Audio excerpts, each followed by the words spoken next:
একটি ভুল সিদ্ধান্ত, একটি গোপন সত্য, আর একটি বিশ্বাসঘাতকতা যা বদলে দিতে পারে সব কিছু। অবরুদ্ধ নিশীথের আজকের পর্বে গল্প পৌঁছে গেছে এমন এক মোড়ে যেখানে প্রতিটি চরিত্রকে মুখোমুখি হতে হচ্ছে নিজের সবচেয়ে কঠিন বাস্তবতার। ক্ষমতার লড়াই আরও নির্মম, সম্পর্কের সমীকরণ আরও জটিল, আর অদৃশ্য কোনো শক্তি যেন নীরবে সাজিয়ে চলেছে পরবর্তী ঝড়ের মঞ্চ।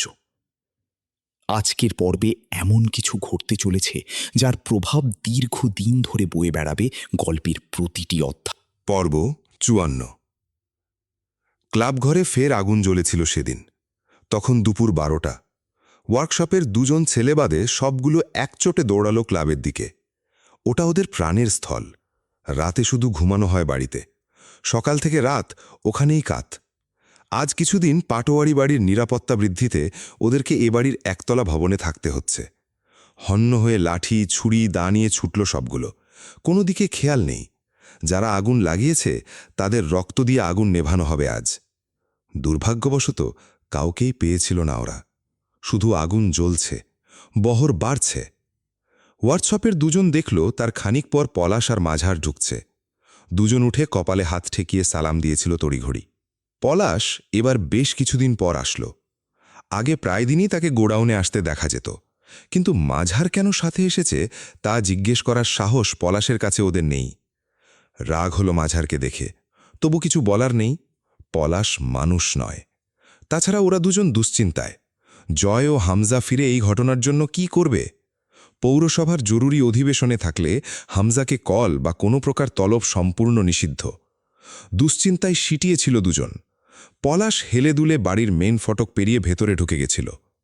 ক্লাবঘর এমনিতেই বিরোধী পক্ষের আগের হামলায় ভঙ্গুর হয়ে পড়েছিল।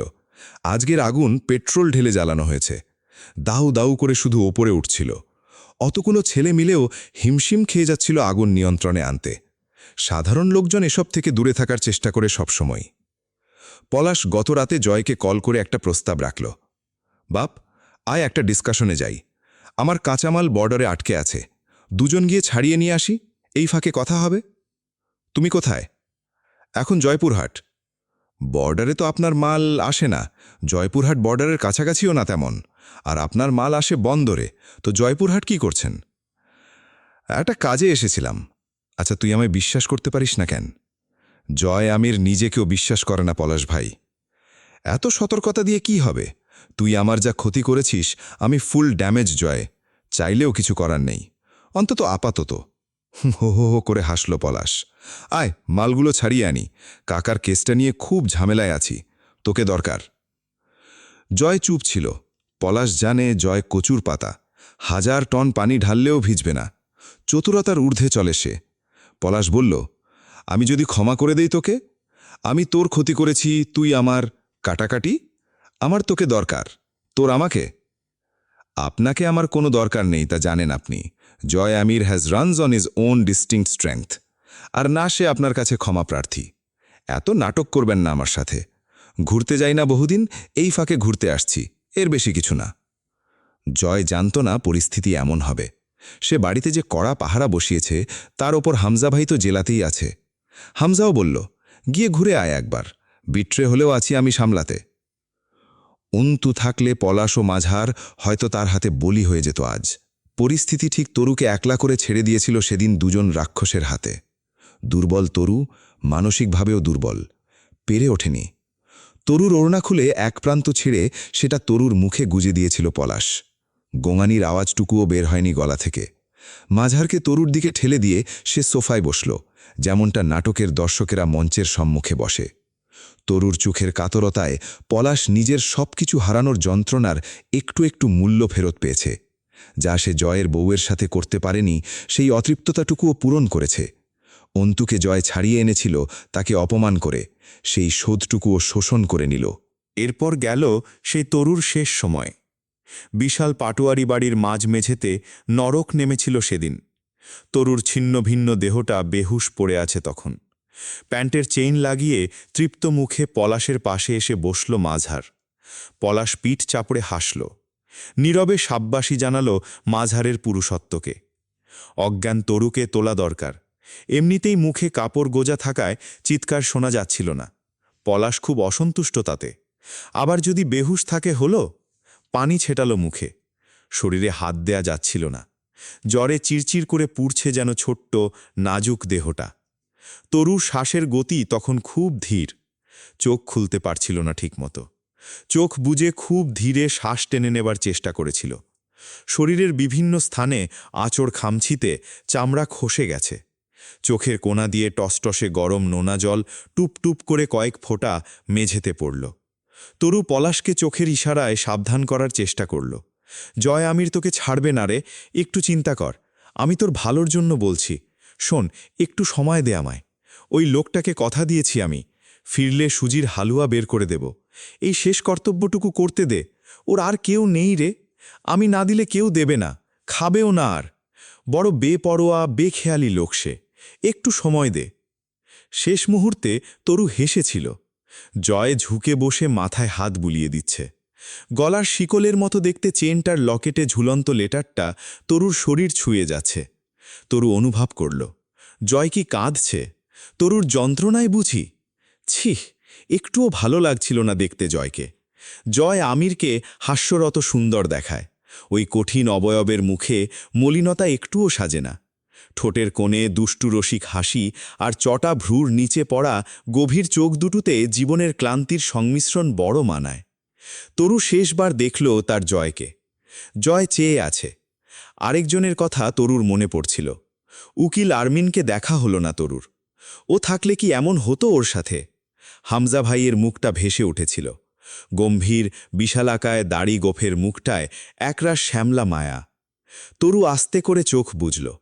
খুব শান্তি লাগছে। জীবনের অবসানে এ তো সুখ হবে না। জীবন তো অতি নিষ্ঠুর। তার কাছ থেকে ছাড়া পাওয়া তো সুখেরই। তবু বুকে কলিজা ছেঁড়া যন্ত্রণা। মায়ার টান বলে না এটাকে? তাই তো। কিন্তু কিসের মায়া? দুনিয়ার, নাকি কয়েকটা পরিচিত মুখের? একটা আস্ত ছন্ন ছাড়া জয় আমিরের মায়া নয় এটা। এ তো এক চঞ্চল অদ্ভুতুরে পুরুষের মায়া, যার পারফিউমের কৌটোটাও তরু এগিয়েছে।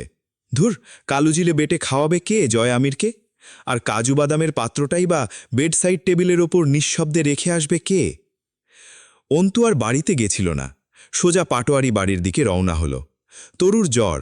এতক্ষণে জয় আমির বেরিয়ে গেছে। মেয়েটা নিশ্চয়ই একা।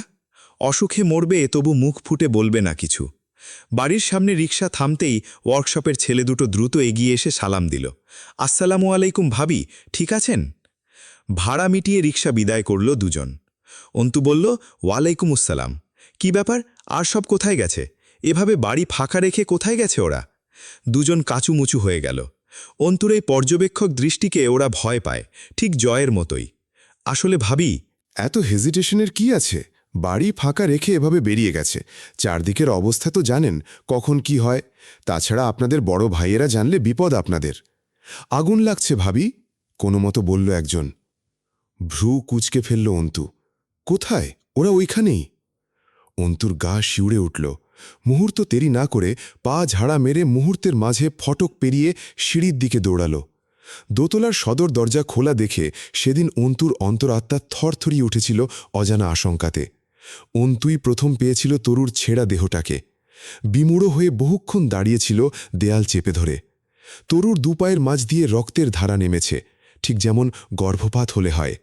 শরীরের রক্তের সাথে লেপ্টে থাকা খণ্ড খণ্ড জামাটায় অসংখ্য ব্লেডের কাটা।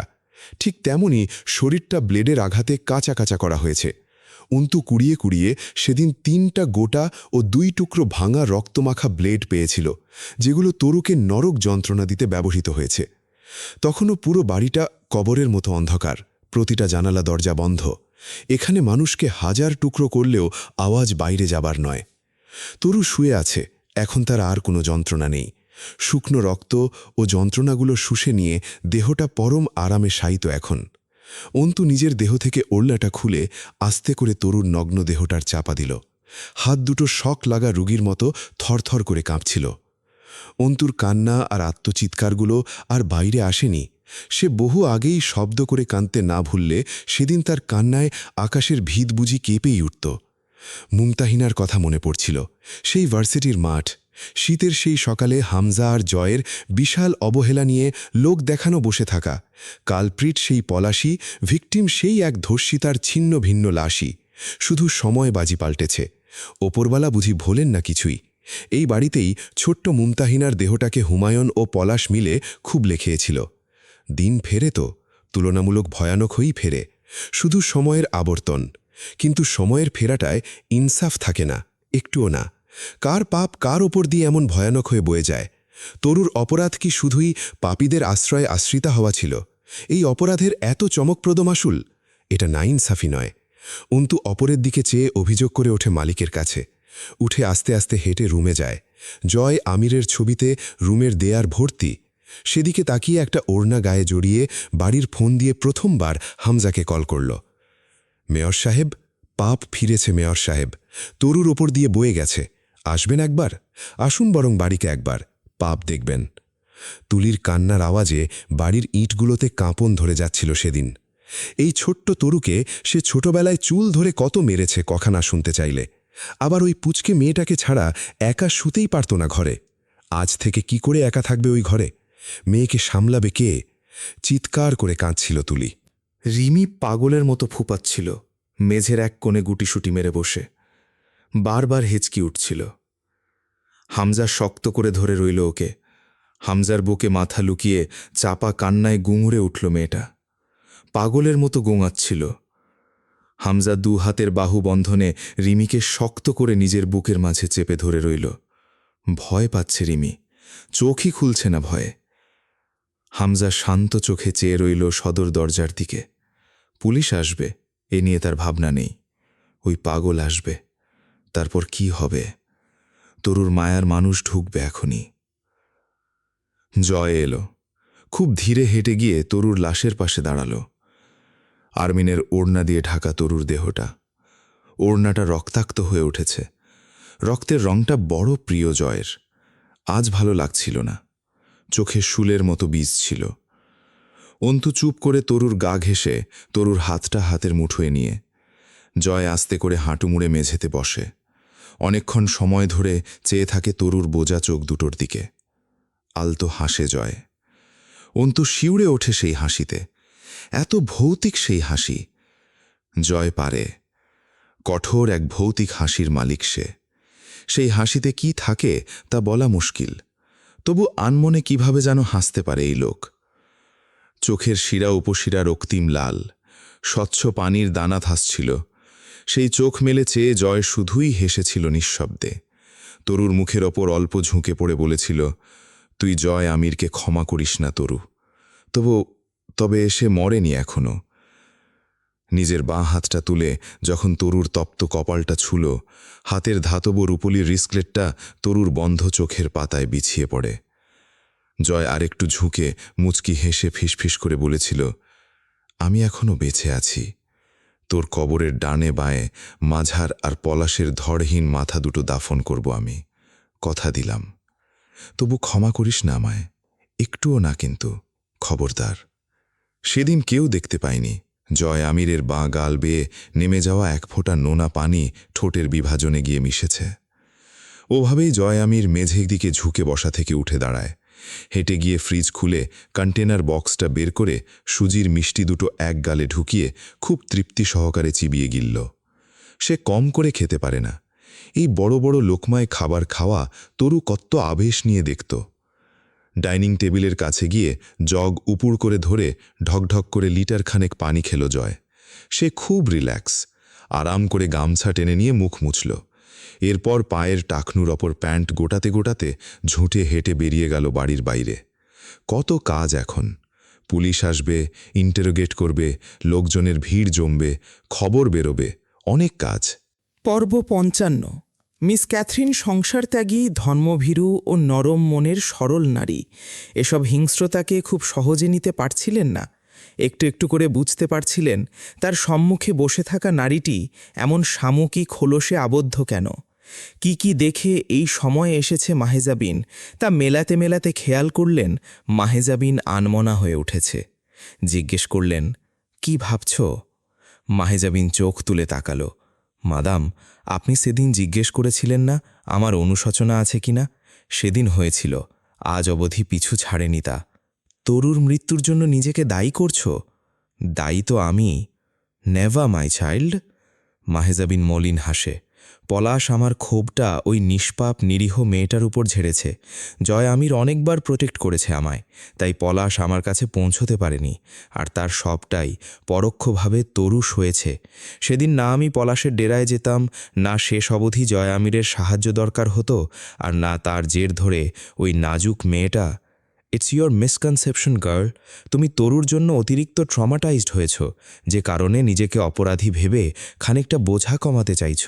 আমি শুধু ভাবছি জয় আমির কি করেছিল এর প্রেক্ষিতে।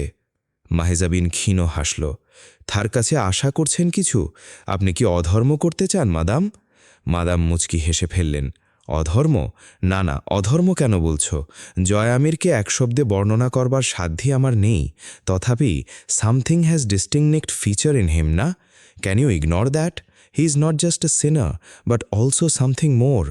You can't avoid his offence also madam. None the less. What? Miss Catherine তাকিয়ে রইলেন। মৃদু হাস্য চেহারা ওনার, সরল শুদ্ধ চাহনি। তরুর লাশ নিয়ে যাওয়ার পর অন্তু সোফাতে বসেছিল। মাগরিবের আজান শেষ হয়েছে তখন। তরুর মা চিৎকার করে কাঁদছিলেন। অন্তু চুপচাপ বসে রইল। তার চোখে পানি নেই, কিন্তু মস্তিষ্কের পীড়ায় নিঃশ্বাস গ্রহণও অসহ্য হয়ে উঠেছিল। চোখের স্মৃতি অন্তুকে কঠিন ভোগান্তিতে ফেলছিল। পোস্টমর্টেম করতে দেয়নি জয়। যে পুলিশ বোঝাতে এসেছে তাদের বাপমা একাকার করে বকে দিয়েছে। শেষে থানার ওসি এলেন, বললেন, দেখো, আইনকে তাদের কাজ করতে দাও। জয় শান্ত স্বরে বলল, আপনার আইন রে বহু আগে থাপায় রাখছি স্যার। আমার কাছে আইনের কথা না বললেই না। আমরা যদি বিচার না চাই, আমাদের কোনো অভিযোগ নাই। ওই ধনের কেস ফাইল হইছে, আর 1000টা ফাইলের মতো ওইটাও জমা রাখেন গা। থানার আলমারিগুলো কিসের জন্য? এরপরের কথা কাটাকাটির কাজটা হামজা করেছে, নয়তো একটা তাণ্ডব শুরু হয়ে যেত। জয়ের ভাষায় দোষ আছে। সে পোস্টমর্টেম তো দূর, কোনো তদন্তই করতে চায় না।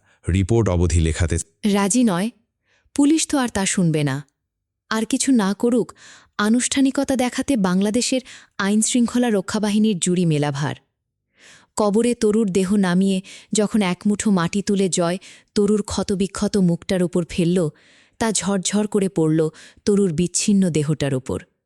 জয়ের মনে হল এটা মাটি নয়, তরুর মায়ার মাঝে এক অন্তরায়, যা লাল ফুল মাটি হয়ে ঝরছে। এই অন্তরালের পিছে তরু লুকিয়ে পড়ছে চির আরামে, স্বার্থপরের মতো। জয়ের রাগ হল, সবাই স্বার্থপর। উফ, কেন কেন জয় কেন স্বার্থপর ছাড়া কাউকে পায়নি এই জনমে? তার মায়ার মানুষ কেউ নেই কেন? কেউ কেন জয়কে কখনো মায়া ভরে মাথায় হাত বুলিয়ে দিয়ে বলেনি, খা বাপ, এই খাবারটা তোর পছন্দ, তোর জন্য বানিয়েছি? তরু বলতো, সে আজ চলে যাচ্ছে। কেউ বলেনি, ও জয়, এত আঘাত কোত্থেকে পেয়েছিস? আর বাইরে যাবি না, খবরদার। এবার থেকে মারপিট করতে গেলে ঠ্যাং নুলা করে ঘরে বসিয়ে রাখব। অনেক রাতে বাড়ি ফিরলে কারো ভয় ছিল না। যে কেউ হয়তো গম্ভীর স্বরে বলবে, জয়, কোথায় ছিলি এতক্ষণ? জয়ের মা, তোমার ছেলের চালচলন না বদলালে বলে দিলাম, আমার বাড়িতে ওই জানোয়ারের জায়গা হবে না। তরু বলতো, আস্তে আস্তে বলতো, এসব না করলেই না, কাল থেকে কোত্থাও বেরোবেন না। এই আঘাত না শুকানো অবধি কোত্থাও গেলে। জয় জিজ্ঞেস করত, গেলে কি? তুই পুচকে আমার কি করবি রে? তরু অভিমান আর ভয়ে চুপসে যেত। তবু চোখে কাতরতা। ওই চোখ বলতে চায়, প্লিজ যাবেন না, আমার কষ্ট হয়। আপনি জানেন না, এইসব ঘা দেখে গিয়ে সারা রাত ফুপড়ে কাঁদি আমি। আমার সহ্য হয় না আপনার ব্যথা। মারপিট করবেন না, আর এত শত্রু পয়দা করবেন না। ঠিকমতো নিজের খেয়াল রাখবেন। জয়ের গোসলের গামছাটা, খাবারের প্লেটটা, নোংরা শটটা ধুয়ে দেয়া, জ্বরে পোড়া কপালটা টিপে দেয়া, তাতে সযত্নে জলপট্টি দেয়ার মায়ার নারীটাকে শেষবার দেখল জয়। আরামে শুয়ে আছে মেয়েটা, আর কোনো কষ্ট নেই ওর। আর জয়ের বিরহ সইতে হবে না তরুকে, সারাদিন অক্লান্ত কাজ করতে হবে না। জয়ের ফরমায়েশ খাটার দিন বুঝি ফুরল তরুর। জয় আর ধমকে ডেকে বলবে না, এই প্যান্টটা ধুয়ে দিসনি কেন? এখন কার বালটা পরে বাইরে যাব আমি? সব কিছুর অবসান ঘটিয়ে কত আরামে শুয়ে পড়ছে দেখো। জয়ের কপালের শিরা ফুলে উঠল ক্ষোভে। চিৎকার করে বলতে ইচ্ছে করল, স্বার্থপর, বান্দির বাচ্চা, চলে যাচ্ছিস? এই টাকা, ভয় ভয় চোখ টাকা একবার। আমার দেখ, চোখ লাল হয়ে আসছে, গলায় কিছু দলা হয়ে আছে। সত্যি বলছি, মাল খেয়ে রাস্তায় পড়ে থাকব, আর বাড়ি ফিরব না কিন্তু। শেষবার বলছি, টাকাবি কিনা বল, আস্তে করে বল। মন খারাপ আপনার? বল বল বল। আমার সহ্য ক্ষমতাকে চ্যালেঞ্জ করিস না তরু, আমি কাঁচা, হেরে যাব এই চ্যালেঞ্জে। তরু, আমার কেউ নেই, আমার ধমক শোনার কেউ নেই। বাড়িতে মাছ রান্না হলে আমায় আলাদা করে ডাবল ডিমের আমলেব বানিয়ে এনে পাতে দেওয়ার কেউ নেই তুই ছাড়া। আমি মাছ খেতে পারি না, ডিমের আমলেট কে বানাবে আমার? কবরস্থান থেকে ফেরার পথে জয়ের মনে একটা খটকা লাগল। সে আজ তরুর মুখে মাটি ফেলতে গিয়ে যে আহাজারিটা করে এলো, এটা যেন আগেও কোথাও ঠিক একইভাবে হয়েছে। কেউ একজন এভাবেই করেছে। চোখের সামনে একটা মুখ ভেসে উঠল, কান্নারত এক নারীর মুখ, হাসপাতালের মেঝেতে বসা। চোখ দুটো ঝাপসা থাকায় টের পাচ্ছিল না প্রথমে, পরে স্পষ্ট হল আরমিন কাঁদছে, আমজাদ সাহেব শুয়ে আছেন। জয় দূরে দাঁড়ানো ছিল সেদিন, দেখেছিল আরমিনকে কাঁদতে। এশার আজানের সময় কবরস্থান থেকে ফিরল পুরুষেরা। হামজা এসে বসল অন্তুর পাশে, একটু দূরে। মেঝের দিকে ঝুঁকে বসে দুহাতে মুখ কপাল চেপে ধরে বসে হইল। তরুর মা বুক চাপড়ে কাঁদছিল তখন। অন্তু ঠিক হামজার মতোই হাঁটুর উপর ঝুঁকে বসল। দুজন তখন পাশাপাশি বসা, একই ভঙ্গিতে। হামজা চিন্তিত, অন্তু চাপা ক্ষোভ ও ঘৃণায় ভরাক্রান্ত। অন্তু খুব স্থির শান্ত স্বরে বলতে শুরু করল। পাপের আগুন সর্বপ্রথম তার জন্মদাতাকে ভস্ম করে মেয়র সাহেব। আপনাদের পাপ আপনাদেরকে জ্বালিয়ে কাঠ কয়লার ছাইয়ে পরিণত করবে। মুমতাহিনাও ঠিক এভাবেই তরুর মতো ছটফট করেছিল। আপনারা এগিয়ে যাননি পলাশের হাত থেকে ওকে বাঁচাতে। প্রতিশোধ, কোনো কারণে ওর ভাইদের উপর প্রতিশোধে এত নিচে নামা যায়, যদি ছোট্ট মেয়ে রেহাই না পায়, তরুই বা কেন পাবে? সেও তো পাপ করেছে, আপনাদের আশ্রয় থেকে বড় পাপ করেছে মেয়েটা। শাহানা পাটোয়ারির স্বামী যখন জানোয়ারের মতো খাবলে খেতে যেত মেয়েটাকে, তিনি হয়তো দাঁড়ে বসে পাহারা দিতেন স্বামীকে। জয় এসে বসেছিল তখন সোফার অপর পাশে। চুপচাপ দুই ভাই শুনল শুধু অন্তর্ধিক্কার। আমার সম্মান, বাপ, ভাই, আমার বিধবা ভাবি, তার জন্মের আগে হওয়া অনাথ অনাগত সন্তান, কার কার দীর্ঘশ্বাস থেকে বাঁচবেন আপনারা? যে জয় আমির আমার সম্মানকে মানুষের মুখের থুতু ফেলার সামগ্রীতে পরিণত করেছিল, আজ আপনার বাড়ির দুটো মেয়ে সত্যি সত্যি ভ্রষ্টা। আমি তো দুর্বল, যাই করেছি তা বোকামি হয়েছে। অথচ উপরে যিনি খেলেন, সেই মহান সত্তার ঘুঁটির চাল বড্ড নিখুঁত হয়। তিনি ছাড় দেন, ছেড়ে দেন না, আর তিনি ফিরিয়ে দিলে সীমাহীন দুর্ভোগ দেন। কত মায়ের বুক খালি করা ধন আপনার কুটুরিতে খিদের জ্বালায়, পানির পিপাসায়, প্রাণের আকুতি নিয়ে ছটফট করে। তাদের যন্ত্রণা আর কাতরতার ভার বইতে পারবেন তো? সবে শুরু, এখনো সময় আছে, ফিরে আসুন। আপনার তো পরিবার নেই, তবু যে মানুষগুলোকে নিয়ে একটা পরিবারের মতো গড়েছিলেন, তারা একে একে সব বিদায় হচ্ছেন নৃশংসভাবে। তারা কোথায় এখন? নরকের আগুনে বসে আপনাদের অপেক্ষা করছে না? তৈরি হন সেই মহাক্ষণের জন্য। তবে আফসোস কি জানেন? আপনাদের পাপের দাম এক জন্মদুঃখী নিষ্পাপ মেয়ে পরিশোধ করে গেল খানিকটা। রবের বিচার কেন যে এমন হয়, বুঝি না তার খেলার চাল। অন্তু কাঁদেনি, বুকের আগুনে কাঁপছিল শরীরটা, সেই সাথে কম্পিত ঝঙ্কার তোলা গলার আওয়াজ।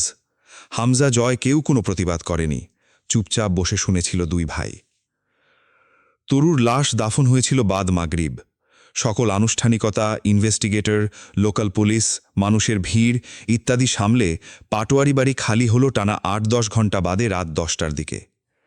জয় রিমে এলো 11:30টার দিকে। অন্তু তখন বিছানার সাথে হেলান দিয়ে মেঝেতে বসা, দৃষ্টি ছাদের দিকে। জয় ওয়ার্ডরোব, আলমারি, খাটের নিচ, বাথরুমের ফেক ছাদ, তামাম ঘরে কিছু খুঁজে হন্যে হল।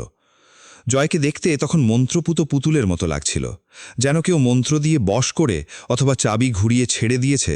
জয় সেই ঘোরে পাগলের মতো কিছু খুঁজছে। ঠুকঠাক আওয়াজ বাড়ছিল। জয় উদ্ভ্রান্তের মতো কিছু খুঁজে চলেছে। অন্তু বলল, কি খুঁজছেন? ঘর উলটপালট না করে বলুন আমায়, কি হয়েছে? জয় একবার ফিরে তাকিয়ে আবার খোঁজায় মনোযোগ দিয়ে বলল, ঘরওয়ালি, আমার চাপ্পড় পাচ্ছি না, কোথাও সরাইছো নাকি? কই রাখছি মনে পড়তেছে না। খুব ক্লান্ত আর কঠিন তার কণ্ঠস্বর। অন্তু অবশ পায়ে উঠে দাঁড়ায়। জয় তখন ড্রয়ের খুলে দুটো ছোট বড় ড্যাগার বের করল, শার্টের প্রান্ত উঁচিয়ে দাঁত দিয়ে চেপে ধরে লুঙ্গির গিট শক্ত করল। ড্যাগার দুটোর চকচকে মাথা সাদা লুঙ্গির থানে ঘষে মুছে তা দুজল কোমরে। একটা ছোট্ট স্ক্রুড্রাইভার, এক প্যাকেট ব্লেড, দুটো দিয়াশলা ইত্যাদি শরীরের বিভিন্ন জায়গায় রাখল। অন্তু এগিয়ে গিয়ে আলমারির নিচের চেম্বার খুলে একটা কাপড়ের পুটলি বের করে।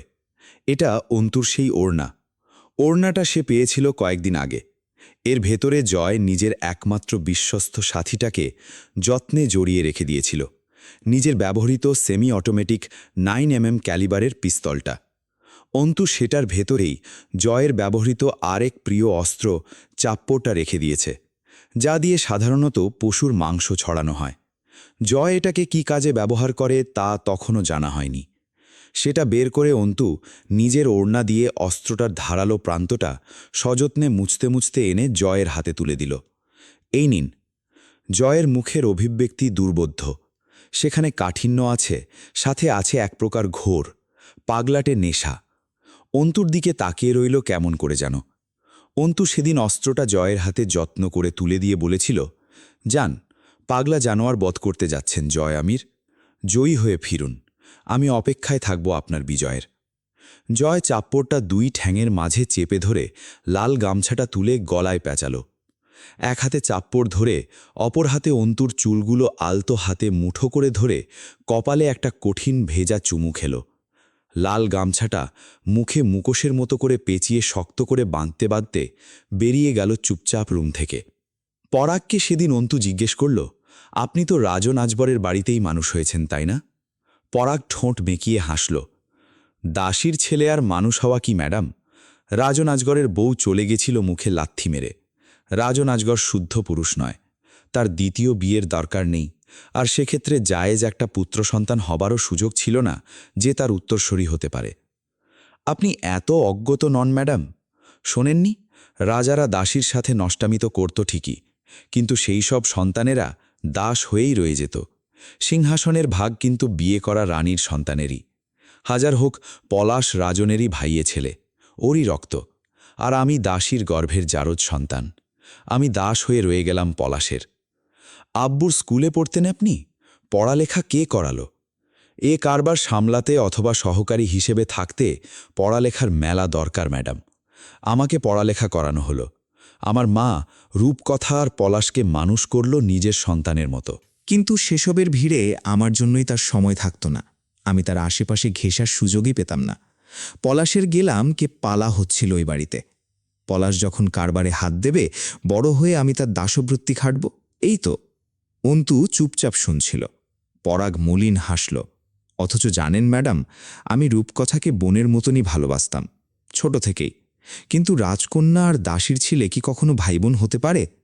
যত বড় হতে থাকলাম পদে পদে টের পেলাম আমার মা একটা দাসী, সাথে পতিতাও, আর আমি দাস। কলেজ পাশ করার পর ভার্সিটিতে ভর্তি হবার আগে সুন্দর একটা ঘটনা ঘটল। পলাশ জীবনে খুন আর ধর্ষণ কত করেছে সে হিসেবে আমার কাছে নেই, তবে সেইবার সে এক প্রভাবশালীর বউকে তুলে এনে ছেড়ে চুটে খেয়েছিল। ওই কেসটার লুকাতে পারা যাচ্ছিল না। তখন কি করল জানেন? অন্তু বলে উঠল, তার দায় আপনাকে দিয়ে জেলে পাঠিয়ে দেওয়া হলো। পরাগ জোরে জোরে হাততালি মেরে পাগলের মতন হেসে উঠল। উফ, ওহ ম্যাডাম, আপনি যা ব্রিলিয়েন্ট না, I like you so much. Antu মুচকি হেসেছিল। ভার্সিটিতে আর ভর্তি হওয়া হলো না আপনার? আইনের খাতায় লাল দাগ পড়ে গেল আমার নামের। তারপর আর কি করে? অথচ আমার ইন্টারের রেজাল্ট কিন্তু ম্যাডাম সেই ভালো ছিল।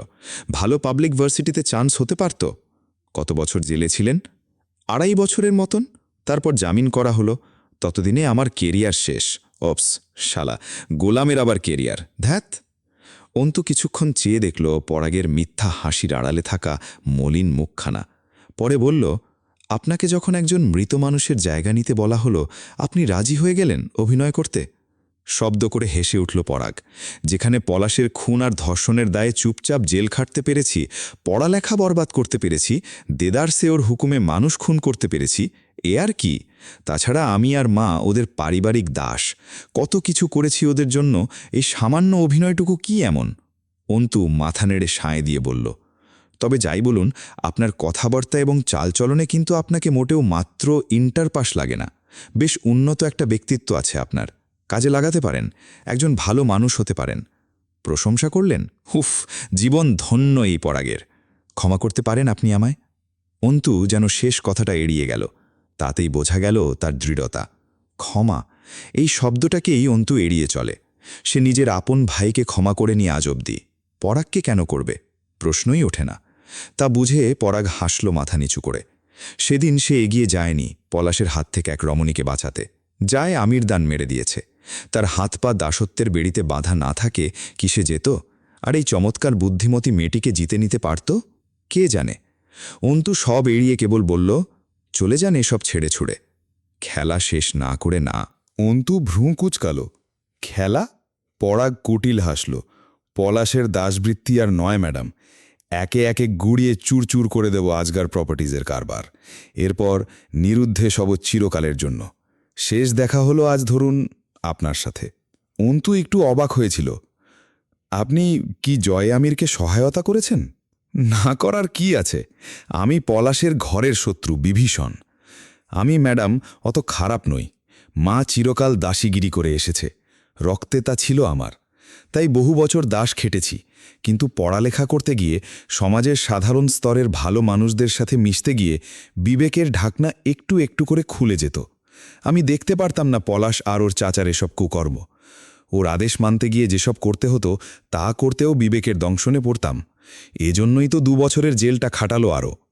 আর না ম্যাডাম, শেষ পাপটা করলাম এবার, বিশ্বাসঘাতকতা। মাফ না পাই, কিছু মানুষ বেঁচে যাক পলাশের হাত থেকে, এতে যেটুকু পুণ্য হবে চলবে। অন্তু বুঝেছিল জয় আমির ও হামজাই নয় শুধু, আরও একজন পলাশের পেছনে লেগেছে এবার। কিন্তু জয় আমির শুধুই নিজেকে ধরা দিচ্ছে পলাশের কাছে। লোকটার কি জানের মায়া নেই? পরাগকে পলাশের সামনে সে আনেনি এই ঘটনায়, তা যেন অন্তু নিশ্চিত। কারণ জয় আমির পাপের দায় নিতে খুব পছন্দ করে। পাগল মাতার লোক, কেউ একটু সহায়তা করলে তার জন্য জান হাজির। এই সব লোক ধ্বংস হয় খুব খারাপভাবে, তা জয় নিজেও জানে। তবু কোনো সতর্কতা নেই। অন্তু শেষে আন্দাজে আরেকটা ঢিল ছুঁড়েছিল।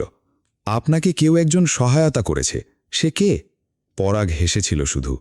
অন্তু বলেছিল, রূপকথা আজগার নামের কেউ নাকি? অন্তুর রসিকতায় পরাগের হাসি চওড়া হয়েছিল। অনেকক্ষণ অন্তুর দিকে নির্নিমেষ তাকিয়ে থেকে বলেছিল, আপনি আমার কোথাও একটা সুচালো ধাক্কা মেরেছিলেন ম্যাডাম, যেই ধাক্কা সামলে উঠতে চেয়েছি। আজ এই মুহূর্তে আবার নড়বড়ে লাগছে নিজেকে। তখনই অন্তু উঠে দাঁড়িয়েছিল এই পর্যায়ে। অথচ আমি বিবাহিতা মিস্টার পরাগ, এ ধরনের কথা বলাও অসঙ্গত আমার সঙ্গে। জানি ম্যাডাম, আর আপনার এই ব্যক্তিত্বই পুরুষের মরণের কারণ। যে জয় আমিরকে এত কঠিন ঘেন্না আপনার, তবু নিজের অগোচরে নিজের চরিত্রের সঙ্গে আপোষ নয়। আপনি তাকে মানেন? অন্তু গম্ভীর স্বরে শুধু বলেছিল, আমি সেই বিয়ের খোদবা ও 3 কবুলকে মানি কেবল, আর কিচ্ছু নয়। আসি আমি আজ। অন্তু উঠে দরজার দিকে যায়। পরাগ তবু অপলক চেয়েছিল। বুকটা চিনচিন করছে। সে জানে এই নারী আর ফিলে তাকাবে না, তবু চেহারাটা দেখার লোভ সংবরণ করা বড় দুঃসাধ্য। পরাগ জোর করে বসে রইল, সংযমের বাঁধটাকে শক্ত করে বসে রইল, এগিয়ে গেল না। নারীটিকে বেরিয়ে যেতে দিল। বুক চিরে যাচ্ছে, এই ক্ষত ভরাট হয়ে যাবে, তবে এই মুহূর্তে বড় ভোগান্তিতে ফেলছে। এটা তো বিরহ নয়, প্রবাহ। পরাগ হেসেছিল। অন্তু বেরিয়ে এলে জোরে জোরে শব্দ করে হেসেছিল। রাত 4:30 দিকে ফিরেছিল জয় সে রাতে। ফজরের আজান শোনা যাচ্ছে দূর মসজিদ থেকে। ঘোর অবরুদ্ধ রাত, আকাশে চাঁদ নেই। চাঁদটা মেঘের আড়ালে লুকিয়ে সে রাতে বোধহয় জয় আমিরকে সুযোগ দিয়েছিল লহু রঙে হাত রাঙাবার খেলায় মত্ত হতে। সেই ভোররাতে রক্তে শরীর ধুয়ে সদর দরজা পেরিয়ে ঢুকল জয় আমির। আলতো আধারির সদর ঘরটায় তার ছিপছিপে কঠিন অবয়বের পেটানো লুঙ্গি পরিহিত দেহটার লম্বা ছায়া পড়ল। সদর দরজার এপারে এগিয়ে দেওয়াল ঘেঁষে রক্তাক্ত চাপ্পড়টা থপ করে ফেলল। ধাতব অস্ত্রের ঝনঝনানিতে চমক উঠল অন্তুর। চাপ্পড়টা মেঝেতে পড়ার সাথে সাথে চাপ্পড়ের গায়ে লেগে থাকা রক্ত ছিটিয়ে পড়ল মেঝের সাদা টাইলসের ওপর। অন্তু শান্ত পায়ে বেরিয়ে এলো লুম থেকে। জয় আমির ফিরেছে, শিকার না করে ফেরেনি, দৃঢ় বিশ্বাস অন্তুর। সে জানে জয় আমির শিকার করায় ওস্তাদ। ঠিক যেভাবে চায় পরিস্থিতি সেভাবেই প্রবাহিত হয় তার অনুকূলে। এটা জয় আমিরের স্বতন্ত্র বৈশিষ্ট্য অথবা জৌলুস অর্জন। হামজা বসে আছে তখনও সোফাতেই। তার অপেক্ষার অবসান হল। শান্ত নজর মেলে তাকিয়ে দেখল বিধ্বস্ত জয়কে। মুখে এক প্রকার তৃপ্তি। খুঁটিয়ে দেখল জয়ের শরীরে আঘাত আছে কিনা। বোঝা যাচ্ছে না। তবু হামজা জানে জয় শিকারে গেলে আঘাতপ্রাপ্ত হয় না। সে যতবার আঘাতপ্রাপ্ত হয়েছে নিজে সারেন্ডার করে যেচে পড়ে মার খেয়েছে, তবু আইনের কর্মকর্তাদের কাছে নথি স্বীকার করেনি। যা মুখে এসেছে বকে গেছে। উত্তর দেবার সময় একবারও চিন্তা করার অভ্যেস নেই পরিণতি হবে, সামনে কে কি হতে পারে তার সাথে। সেসবের ধার না ধারায় জীবনে আঘাতের কমতি অন্তত নেই দেহে। এই গুণটা জয়ের বউয়ের মাঝে আছে। সব হারাতে রাজি, তবু ভিত মরতে দেয়া যাবে না। হামজা আস্তে করে বলল, গোসল করে আয় এখানে। চোট পেয়েছিস কোথাও? কথা বলল না জয়। কপালে মাটি, চোখ দুটো শান্ত স্থির। ঘড়ি দেখল সে চোখ তুলে। হাতের চোটের বস্তাটা হাত থেকে ফেলে দিল। এখনও বস্তার নিচ দিয়ে ঘন লাল তরল চুইয়ে চুইয়ে দু এক বিন্দু মেঝেতে পড়ছে। সাদা ধবধবে লুঙ্গিখানা রক্তে ধুয়ে উঠেছে। মুখে বাঁধা গামছাটা তখন মুখ থেকে নামানো, গলায় ঝুলছে। মুখ, গলা, হাতের কনুই অবধি রক্তের ছিটা। তার ওপর কাঁচা মাটির আস্তরণ। লুঙ্গিতে মাটি ভরা, গলার লাল টকটকে গামছাতেও মাটি, ঘাম, রক্ত। হাতের কবজি অবধি মাটিতে ঢাকা। নাকের ভেতর মাটি, খুবলে মাটি খুঁড়েছে বোধহয়। রক্তের সাথে মাটি মিশে একাকার পুরো শরীরটা। চাপ্পড়ের ধারালো দিকটায় শুকনো রক্তের ওপর এখনও অল্প স্বল্প আধজমাট বাঁধা রক্ত। পায়ের চামড়ার স্যান্ডেলটা বস্তাতে বোধায়। খালি পায়ের গোড়ালির অপরবধি মাটি, সেই মাটিতেও তাজা রক্ত মিশে আছে। সেই মাটি পায়ের তালু থেকে ঝরে মেঝেতে ছড়াতে ছড়াতে রুমে ঢুকল। গামছা দিয়ে আর একবার ঘাম ও রক্তে একাকার মুখটা মুছে গোসলে ঢুকল। পর্ব ৫৭। রাত ৯টার দিকে ঘুম ছাড়ল জয়ের। বাইরে মহিলাদের কোলাহল। আগামী দিন একটা বিরাট আয়োজন পাটোয়ারি বাড়িতে। রসুন, পেঁয়াজ কাটাকুটো এবং বিভিন্ন ব্যবস্থাপনা চলছে। অন্তু ঘরে ঢুকল। বাচ্চাদের পানি খাইয়েছে, টুকটাক শুকনো খাবার দিয়েছে। কিন্তু কিভাবে ওদের বের করা যায়? চতুর দুর্বৃত্তের মতো দুই ভাইয়ের চোখ, তা ফাঁকি দেবার উপায় খুঁজে পায়নি সে। ঘড়ির কাঁটা রাত 10টার দিকে। জয় বরাবরের মতো উপুড় হয়ে শুয়েছিল। হাতে মোটা চুরুট, ধোঁয়ার দুর্গন্ধে ঘর জুড়ে। জয় জিজ্ঞেস করল, দুধে কি মাল মিশিয়েছিলে ঘরবালি? মাথা ঝিমঝিম করতেছে এখনো। ক্লোজেপাম ড্রাগস অল্প পরিমাণে দিয়েছি। কিছুক্ষণ শুয়ে থাকুন, রেশ কেটে যাবে। তোমার ভয় লাগল না কথাটা স্বীকার করতে? প্রশ্নই ওঠে না। আমি নিজের কৃতকর্ম যে কোনো পরিস্থিতিতে স্বীকার করে নিতে অভ্যস্ত, হোক সেটা ভালো অথবা খারাপ। দ্বিমুখিতা আগে একদমই ছিল না আমার মাঝে। জয় সন্তুষ্ট হাসে। তাদের দুজনের মাঝে অসংখ্য বৈশিষ্ট্যগত মিল, তবু তারা পরস্পরের বিপরীতে রক্তপিপাসু একে অপরের। এটা কি নিয়তি অথবা অন্য কিছু? অপ্রকৃতস্থর মতো জোরে করে হেসে উঠল জয়। দুশ্মানি হতো এইসি। তোমার আমার এই ইকুয়েশন দুনিয়ার ইতিহাসে প্রথম না, যেখানে সব বুঝে শুনে বলতে পারেন। আর এটাও অনিস্বীকার্য অতিমাত্রায় ঝানু আপনি, অথচ এত সব অসাধারণ বুদ্ধিমত্তা কুপথে ব্যয় করে ফেললেন। সেক্ষেত্রে এখানে আমিও জানি, আপনি জানেন, আপনিও জানেন, তা আমি জানি। সেটা আমরা দুজনেই জানি, আমি আপনি, সেটাও আমি জানি। কথাটা কার মতো জানি বললে? কার মতো? জয় চুপ থেকে বলল, বড় ঘরে ছিলে কতক্ষণ? দরকার যতক্ষণ। আপনি শুয়ে থাকুন, বাইরে কাজ আছে। জড়ানো কণ্ঠে জয় গান ধরল, সোহাগের দিলাম বেড়া ঘরের চারিপাশে, মায়ার লাগাইলাম আড়া নিন্দার বাতাসে গো, নিন্দারও বাতাসে। সাধেরও পীড়িতের ঘর হয় না যেন নড়বড়, তাই ধৈর্যের রাখলাম একটু ঢাল। ও মনরে সুখেতে রব চিরকাল, ও মনরে সুখেতে রব চিরকাল। গত রাত 1টার দিকে হামজা ও জয় বেরোলো বাড়ি থেকে। রাস্তাঘাট নিস্তব্ধ প্রায়। লোকজন না থাকলে বেরোনোটা ভালো, নয়তো ঘিরে ধরে সবাই। জয় চুপচাপ হাঁটছে, কথা বলছে না কোনো। হামজা পকেট থেকে ছোট্ট একটা হিপ ফ্লাস্ক বের করে দুটো চুমুক দিল। জয় বলল, কি ব্যাপার ভাউ, মাল খাচ্ছ কেন? রোজ রোজ তোর হাতে মানুষ তুলে দিতে পারি না। আমি তোমার হাতে মানুষ তুলে দিতে পারি না, অভ্যেসের খেলাপ হবে। তুমি শুধু বাড়ির সামনে অবধি যাবে, ভেতরে যাব আমি। তুই বাইরে থাকবি। জয় ঘাড় নাড়ল। উহু, খুন করার আগে যাদের মাল খেতে হয় তাদের হাতে মানুষ তুলে দিতে পারি না আমি।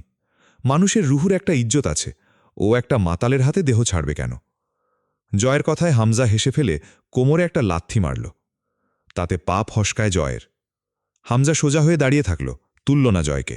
বলল, ওঠ, উঠে দাঁড়া। এভাবেই গড়েছে হামজা জয়কে। পড়ে গেলে টেনে তোলেনি কখনো, ছেড়ে দিয়েছে। এরপর বলেছে, নিজের শক্তিতে উঠে দাঁড়াতো Joy. Come on, get up, be strong in your own strength. You only need yourself, fucking no one else, even included me. Joy রক্তাক্ত হাঁটু নিয়ে জেদে দাঁত চেপে উঠে দাঁড়ানোর চেষ্টা করে বারবার পড়ে যেত। তবু শেষ অবধিও হামজা হাত বাড়ায়নি কখনো। জয় যখন নিজে উঠে দাঁড়িয়েছে তখন জাপটে ধরেছে জয়কে, তার আগে নয়। আজও তাই করল, অথচ আজ আর চেষ্টা একবারের বেশি নয়। এক ঝাড়াতে সোজা উঠে দাঁড়ায় জয়, মেরুদণ্ড সোজা করে। পোলের লাইট কোথাও কোথাও নষ্ট, সেসব জায়গা অন্ধকার, ফাঁকা রাস্তা, কুকুরগুলো জোট পাকিয়েছে। জয়কে অন্ধকারে দেখেও চিনতে ভুল হয় না ওদের। পিছু নিল, ঠিক যেন সৈন্যবাহিনী দুই ভাইয়ের পিছে পিছে নিরাপত্তা দিতে এগিয়ে চলেছে। হামজা জিজ্ঞেস করল, মাজারের বডিটা কোথায় ফেলেছিস? বলল, পুরনো গোরস্থানের ধারে পচা পুকুরের পানিতে। হামজা শান্ত চোখে চাইল। অর্থাৎ আমার শ্বশুরবাড়ির লোক এখনো জানেই না যে মাজার উপরে পৌঁছে গেছে। হামজার মুঠোতে পেঁচানো গামছাটা নিয়ে জয় মুখে জড়াতে জড়াতে বলল, আশা করা যায় বডি পচে পানির সাথে মিশে যাবে, তবু খবর পাবে না। বডিই পাবে না, খবর কেমনে? তাছাড়া ওর বাপ জানে তরুকে মেরে ও পলাশের সাথে আন্ডারগ্রাউন্ড হয়েছে। খোঁজও করছে না, কাউকে করতেও দিচ্ছে না। খোঁজ করতে বলার আগে সেও নিখোঁজ হয়ে যাবে। ভাউ, তোমার একটু দুঃখিত হওয়া উচিত, হাজার হোক চাচা শ্বশুর। হামজা দুঃখিত গলায় বলল, দুঃখিতই তো আমি, খুব দুঃখিত। নিজ হাতে খাতির করতে পারছি না, এর চেয়ে বড় বড় দুঃখ কি হতে পারে? হাজার হোক চাচা শ্বশুর, উনার ভাইয়ের মেয়ে আমার বউ, আমার হাতে উনার রক্ত লাগবে, এটা অধর্ম হয়ে যাবে। অধর্ম আমার স্বভাবে নেই। আমারও। জয় কথাটা উচ্চারণ করতেই দুই ভাই অট্ট হাসিতে ফেটে পড়ল। উন্মাদের মতো হাসে দুজন। গায়ে কাঁটা দেয়া সেই নির্জন রাস্তায় ওদের অপ্রকৃতস্থ হাসির ঝনঝনে আওয়াজ ভৌতিক লাগল শুনতে। মাঝারদের বাড়ির প্রাচীর দাঁড়িয়ে আছে একদম রাস্তার সাথে। পাশেরটা হামজার শ্বশুরবাড়ি। ওরা দুই ভাই বাড়ির পেছনে গেল। জয় লুঙ্গিতে কাঁচা মেরে প্রাচীর টপকাল। হামজা পেছনের আশপাশ দেখে বাড়ির সামনের রাস্তায় দাঁড়াল। মাঝারদের বাড়ির সামনে ছোট্ট একটা সিসিটিভি ক্যামেরা আছে। টের পেল না হামজা। দূরের পোল থেকে সামান্য আলো আসছে। সে ফাঁকা রাস্তায় পায়চারি শুরু করল। চিন্তা হচ্ছে খুব জয়ের জন্য। বাড়ির ভেতরে ঢোকার কোনো পথ খোলা নেই। জয় নিচে দাঁড়িয়ে ঘুরে ঘুরে প্রতিটা জানালায় কয়েকটা করে ঢিল ছুঁড়ে মারল। ঝন্টু সাহেব মাল খেয়ে মাতাল, তবু বকবক করতে করতে বেরিয়ে এলেন। জয় তখন বাড়ির পেছনের দিকের জানালায় ঢিল মারল। ঝন্টু সাহেব সেদিক গেলে জয় সামনের খোলা পথ দিয়ে বসার ঘরে ঢুকে সোফাতে বসল আরাম করে। দোতলার সিঁড়ি প্যাঁচানো এ বাড়ির। ঝন্টু সাহেব বকবক করতে ফিরে এলেন কাউকে না পেয়ে। জয়কে দেখতেই পা ফসকে পড়ে যাবার মতো নিয়ন্ত্রণহীন হয়ে পড়লেন।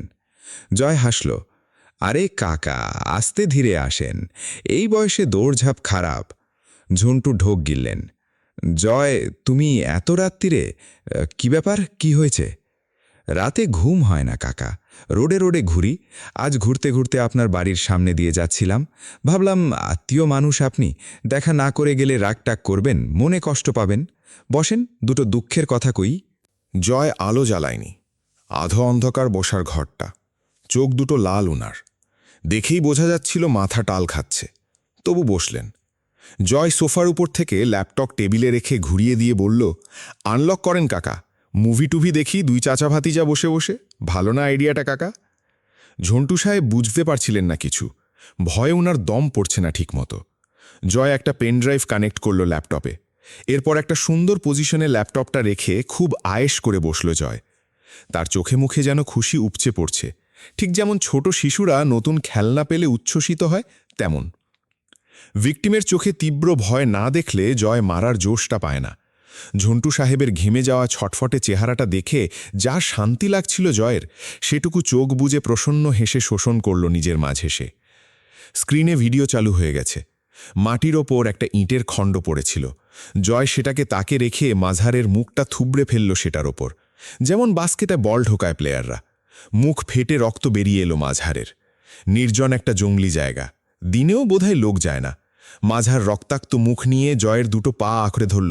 মারিস না আমায়, আমি কিচ্ছু করি নাই, পলাশ করছে যা করছে, আমি কিচ্ছু করি নাই। দরদর করে রক্ত পড়ছে মুখ দিয়ে। জয় আরাম করে বসল সামনে মাঝারের। মুচকি হেসে নরম করে বলল, ধুর, করলেই বাকি, দোষের তো কিছু না, ওভাবে বলছিস কেন পাগল, স্বাভাবিক হ পাগল। মাঝার বিস্ফোরিত চোখে চেয়ে রইল। জয় কাঁধ চাপড়ে জিজ্ঞেস করল, পলাশ কোথায় রে মাঝার? আমি জানি না জয়, বিশ্বাস কর। করলাম, তবু আবার জিজ্ঞেস করতে ইচ্ছা করতেছে, করি। পলাশ কোথায় রে মাঝার? শান্ত শীতল মহান নমনীয়তা জয়ের মুখে, একটুও রাগ নেই ওখানে, আর না উগ্রতা। মুচকি হাসছে ঠোঁট দুটো, চোখে কি যেন। মাঝারের মনে হচ্ছিল জয়ের সামনে পছন্দের খাবার রাখা হয়েছে, সেটা খাওয়ার আগে মানুষ যেমন খুশি খুশি থাকে, জয়ের মুখভঙ্গিটা ওরকম। বিভ্রান্ত হয়ে যাচ্ছিল। বলল, তাহলে ছেড়ে দিবি আমায়? হ্যাঁ, ওর খোঁজ দেয়া মাত্র মুক্ত করে দেব। মাঝার পলাশের সম্ভাব্য ঠিকানাটা বলল কোনো মতো। ভিডিওর এ পর্যায়ে জয় হাততালি দিয়ে উঠল। চমৎকার ভিডিওগ্রাফি না কাকা, কবিরের করা। ছেলেটা এত ভালো ক্যামেরাম্যান, ওর এক বোতল ব্র্যান্ডি পাওনা রইল আমার কাছে। আপনার ভালো লাগছে কাকা ভিডিওটা? বাচ্চাদের মতো পা দুলিয়ে হাতে তালি দিল জয়। ঝন্টু সাহেব কখন জানি সোফা থেকে গড়িয়ে বসে জয়ের পা দুটো চেপে ধরবে। জয় তাড়া দিল, ধ্যাৎ, মনোযোগ দেন কাকা ভিডিওতে, আপনার জন্যে আবার পেছাতে হবে ভিডিও। ঝন্টু সাহেব তাকাতে চাইছিলেন না। ছেলেকে এক জ্যান্ত রক্তক্ষেকু পিশাচের সামনে দেখতে বাবাদের ভালো লাগে না। জয় উঠে দাঁড়িয়ে জোর করে ওনার কপালের দুপাশে ধরে ভিডিওর দিকে মুখ ঘুরিয়ে রাখল। চোখ যাতে বুঝতে না পারে তাই দুই চোখের পাতা টেনে আঙুল চেপে ধরে রাখল। কবির ক্যামেরা কোথাও রেখে মাঝারকে টান করে শুইয়ে পা দুটো চেপে ধরে আছে। জয় মাঝারের দু হাতের ওপর দুই পা প্রসারিত করে চেপে দাঁড়িয়েছিল। এবার এক হাত ছেড়ে বসল। পকেট থেকে একটা রুমাল বের করে সবটা মুখে গোজার সময় গালটা বোধহয় ফেড়ে গেল মাঝারের। এরপর খ্যাঁচ করে একটা শব্দ, বাম হাতটা বাহু থেকে আলাদা হয়ে গেল, অথচ কোনো আওয়াজ হলো না। বাম হাতটা কাটার পর কয়েকটা শিরা উপশিরার সাথে ঝুলছিল। জয় পা দিয়ে চেপে ধরে হ্যাঁচকে একটা টান মারল, ছিঁড়ে এলো হাতটা। বাঁধের ফুটো দিয়ে ছুটে আসা পানির মতো রক্তগুলো জয়ের সাদা লুঙ্গি ভেজাচ্ছিল। মাঝারের চোখে যেন রক্ত উঠে গেছে, মৃত্যুসম যন্ত্রণা, অথচ চিৎকার করার উপায় দিই। জয় সামান্য হাসল। ক্ষমা করিস মাঝার, তরুকে কথা দিয়েছি তো, নয়তো তোর সাথে আমার কোনো শত্রুতা নেই রে। তোকে কথা দিয়েছি মুক্ত করে দেব, কথা রাখছি। একটা কাঁচের শিশির মুখ খুলতে খুলতে আপন মনেই বিড়বিড় করল, জীবনে মেলা পাপ করছি, কিন্তু রেপ করি নাই। করাটা বিষয়টা, কিন্তু আমার প্যানিক আছে, তাই এই পাপটা আমার হাত থেকে বেঁচে গেছে। মামাকে মুরসালিনার আমার ঘরের শালি মিলে মেরেছে, আমি কিছুই মনে করিনি, কিছু বলিও নি এর বদলে ওদের। বলবো কেন? মামা তো আসলেই কাজটা ভালো করেছিল না, খারাপ কাজ একটা, তাই না বল? মাঝারকে উলঙ্গ করে সবটুকু তরল ওর পুরুষাঙ্গের ওপর একটু একটু করে রয়ে শোয়ে ঢালল। আগুনের ছোঁয়ায় পলিথিন যেমন ঝলসে গোলে টপটপ করে পড়ে, ঠিক তেমন মাঝারের বিশেষ মাংসপিণ্ডটুকু গোলে গোলে পড়ে গেল। আন্দাজ করা যায় তরলটুকু গাঢ় কোনো অ্যাসিড অথবা সেরকমই কোনো কেমিক্যালই হবে। এবং এরপর জয় খুব যত্নে দুই পা কাটল মাঝারের, খুব দক্ষ কসাইয়ের মতো। কবিরের বমি পেয়ে যাচ্ছিল, পেটে পাক গুলি আসছিল, কেমন মাথা ঝিমঝিমে অবস্থা। সে কখনো মর্গে মৃতদেহ কাটাও দেখেনি। আজ জীবিত দেহের ব্যবচ্ছেদ দেখতে হলো জয়ের বদৌলতে। মাঝারের দেহটা ততক্ষণে হয়ে এসছে, রাত ৩টে পেরিয়ে গেছে। মাথাটা কেটে নিয়ে দেহটা একটু দূরে পুকুরে ফেলে এসে বস্তায় ভরে নিল জয়। আফসোসে মুখ ছোট হয়ে এসছিল জয়ের। শুধু মনে হচ্ছিল মাঝার বোধহয় সুখে মরে গেছে, খুব তাড়াতাড়ি যেন। রাগ হচ্ছিল এখন জয়ের। তবুও আর কি করার, মানুষের জীবন একটাই, আর তো সম্ভব নয় মাঝারকে আবার তুলে মারা। যথাসম্ভব প্রমাণ লুকিয়ে মূল গড়িস্থানের দিকে চলল। ভিডিও শেষ। ঝন্টু সাহেবকে দাঁত চেপে সবটুকু দেখতে হয়েছে, চোখ দিয়ে পানি পড়ছে ওনার। জয় পেনড্রাইভ খুলে পকেটে রেখে সুন্দর হাসল। ভালো লেগেছে তো কাকা? স্পেশালি আপনার জন্য এত পরিশ্রম করে ভিডিওটা বানিয়েছি। ঝন্টু সাহেবকে মারতে খুব একটা খাটুনি করল না জয়। কেউ নেমে আসলো না এতক্ষণেও। বাসায় লোক থাকে না। মাঝারের মা শ্বাসকষ্টের রোগী, ইনহেলার টেনে ঘুমের ওষুধ খেয়ে শুয়ে পড়েন। আর কেউ নেই বাসায়।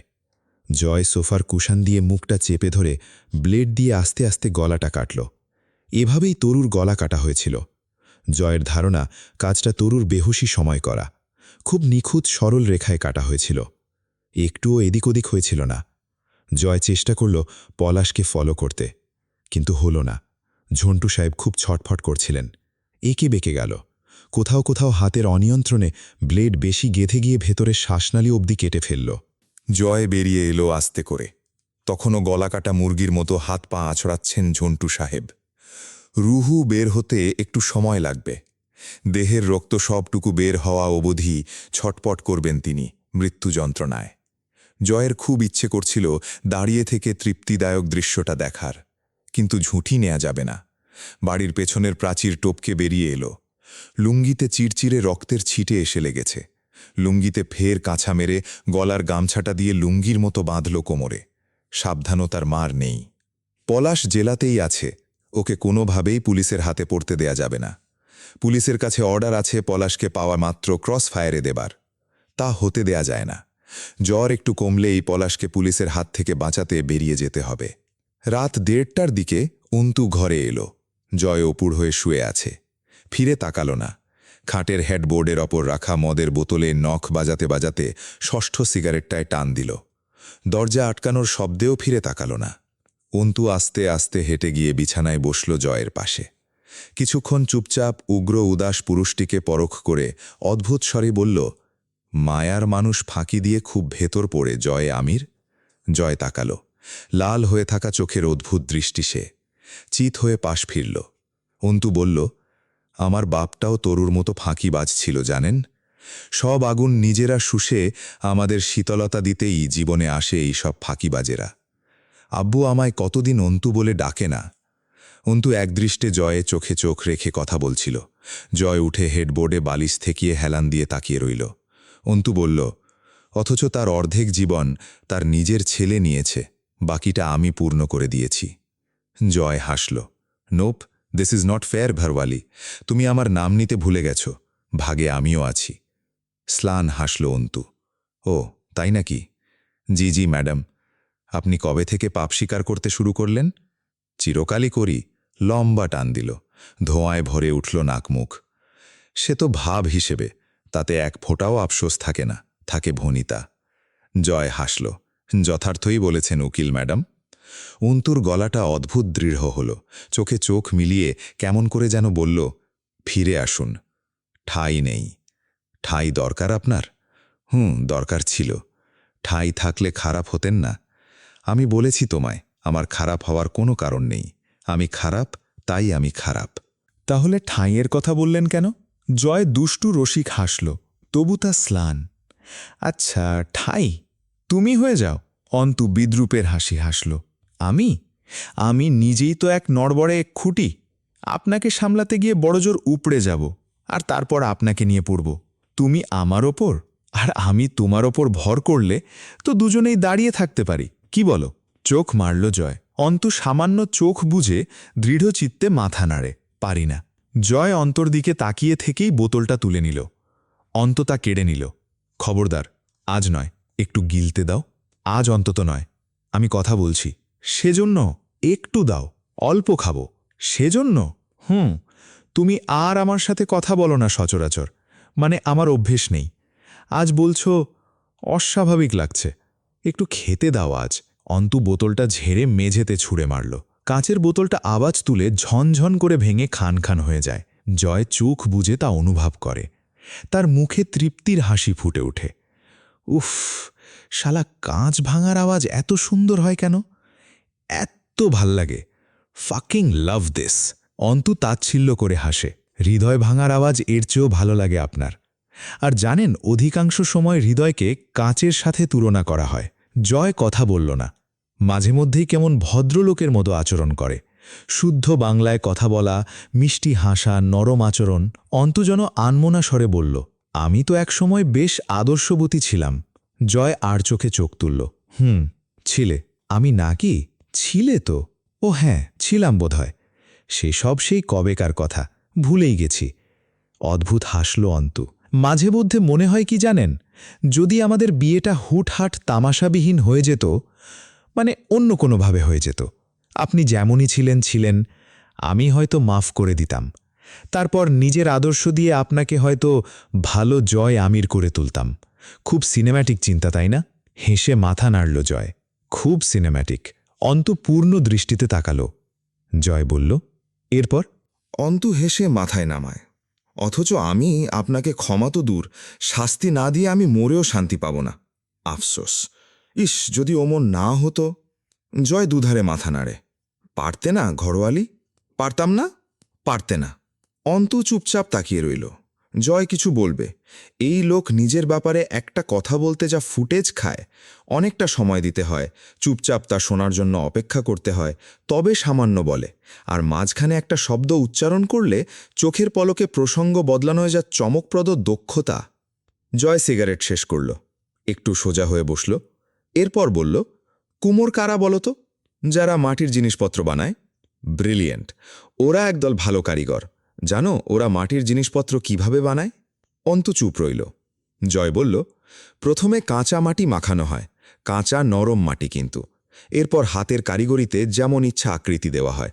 হতে পারে সেটা ফুলদানি, থালাবাটি অথবা র্যান্ডম কিছু। এরপর শোকানো হয় সেগুলোকে। এখানেই শেষ হলে ঠিক ছিল। কেমন করে হাসল জয়। মাগার এখানেই শেষ না। তারপর সেই শুকনো জিনিসগুলোকে আগুনে ফেলে দেওয়া হয়। কাঁচা মাটির তৈরি ওই জিনিসগুলো আগুনে পুড়তে পুড়তে পুড়তে পুড়তে একসময় লাল টকটকা কঠিন মাটির পাত্র হিসেবে তৈরি হয়। তখন তুমি বড়জোর ওগুলোকে আছড়ে ভেঙে ফেলতে পারবে। ওতে আর 1000 পানি ঢাললেও তা আগের সেই কাঁচা নরম মাটিতে পরিণত হবে না ঘরোয়ালি, যাকে তুমি হাতে মাখিয়ে নতুন আকৃতি দিয়ে নতুন জিনিস বানাতে পারো। অন্ত ভ্রূটা সন্তর্পণে কুঁচকে ফেলল। জয় হাসল। আমি যখন কাঁচা মাটি ছিলাম, বালক জয় আমির, নরম ভীতু এক ছোট্ট ছেলে, তখন আমাকে গড়া হয়েছে এই জয় আমিরের আকৃতিতে। এরপর আগুনে ফেলে দেওয়া হয়েছে। আমি বছরের পর বছর পুড়েছি। এরপর এই শক্ত কঠিন লাল মাটির জয় আমির তৈরি হয়েছে।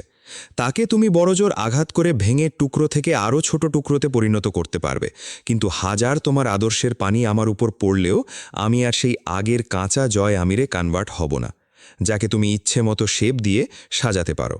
অন্তু অবাক হয়ে তাকিয়ে রইল। বুকের ওঠানামা দ্রুত হচ্ছিল। জয়ের ঠোঁটে সামান্য হাসি। সে সিগারেট ধরালো, আরাম করে। খোলা প্যাকেটের শেষ সিগারেটটা ঠোঁটে গুজে লাইটার জ্বালিয়ে ধোঁয়া ছাড়ল। এরপর চট করে অন্তর কোলের উপর মাথা রেখে শুয়ে পড়ল। গাটা তখনও গরম ভীষণ। গোসল করে কোমরে গামছা পেঁচিয়ে বের হলো জয়। পা থেকে হাঁটু অবধি পশমে আবৃত, খোলা বুকে পশমে ঢাকা। টপটপ করে পানি পড়ছে চুল থেকে। চুল মুছতে পারে না ঠিকমতো জয়। পানি তার শরীরে লেগে থাকা মাটি ও রক্ত ধুয়ে নিয়ে চলে গেছে, নিতে পারেনি মুখের কাঠিন্য। তার ওপর বিভৎস সেই গায়ে কাঁটা দেয়া দাগগুলো। চোখ দুটো লাল, তাতে বুঝি এখনও রক্তের নেশা। অন্তুর মনে প্রশ্ন জাগে, খুন করলে কি পুরুষদের গোসল করতে হয়? যতবার জয় মারপিট করে ফিরেছে, যত রাতই হোক, গোসল করতে দেখেছে। আজ না হয় মাটি ছিল, আগেও দেখেছে গোসল করতে। তখনও শরীরটাও প্রায় ভেজা। কোনো মতো শুধু গামছা পেঁচিয়ে বেরিয়ে এসেছিল। আচমকা এক অকাজ করল। অন্তুর বুক থেকে একটানে ওড়নাটা ছিনিয়ে নিয়ে গলায় পেঁচালো। গামছা ধরনের কিছু গলায় থাকলে সেটা বড় তৃপ্তিদায়ক লাগে তার। শরীর ঘামে প্রচুর, তার ওপর শ্বশুর অসলের অভ্যেস। গলায় কিছু না রাখলে চলে না যেন।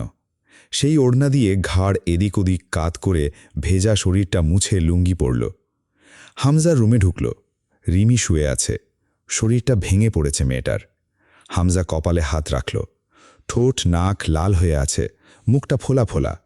অতিরিক্ত কান্না করেছে, ভয় পেয়েছে। জয় যখন বেরিয়ে যাচ্ছিল, হামজার সাথে দেখা করে দৌড়ে হামজার কাছে গেছিল। সোফাতে বসা হামজা তখন।